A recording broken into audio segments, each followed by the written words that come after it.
ದರ್ಶನ್ಗೆ ಸಾಲು ಸಾಲು ಸಂಕಷ್ಟಗಳು ಎದುರಾಗ್ತಾ ಇರೋದ್ರ ಬಗ್ಗೆ ನಾವೀಗಷ್ಟೇ ಮಾಹಿತಿ ಕೊಡ್ತಾ ಇದ್ವಿ. ಇನ್ನೊಂದು ಕಡೆಗೆ ಕಾನೂನು ಬಾಹಿರವಾಗಿ ವಿಶಿಷ್ಟ ಪ್ರಭೇದದ ಪಕ್ಷಿ ಸಾಕಿದ ಪ್ರಕರಣಕ್ಕೂ ಮರುಜೀವ ಬರ್ತಾ ಇದೆ.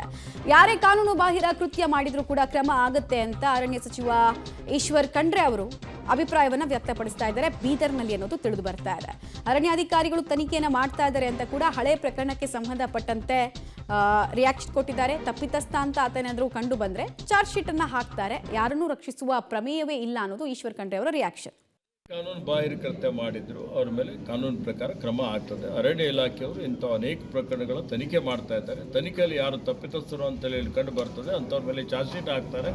ಟ್ರಯಲ್ ನಡೀತದೆ, ಅವ್ರಿಗೆ ಮುಂದಿನ ಕ್ರಮ ಆಗ್ತದೆ. ಒಂದು ವರ್ಷದ ಹಿಂದೆ ಪತ್ತೆ ಆದರೂ ಕೂಡ ಇಷ್ಟು ವಿಳಂಬ ಯಾಕಂತ ಅರಣ್ಯ ಇಲಾಖೆ ಜನಪ್ರಿಯ ನೋಡಿ, ಈಗ ಅರಣ್ಯ ಇಲಾಖೆ ಎದುರುಗಡೆ ಸುಮಾರು ನೂರಾರು ಪ್ರಕರಣಗಳಿದ್ದಾವೆ.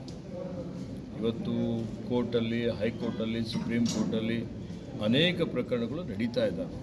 ವಿಚಾರಣೆಗೆ ಬಾಕಿ ಇದ್ದಂಥವು ಇದ್ದಾವೆ.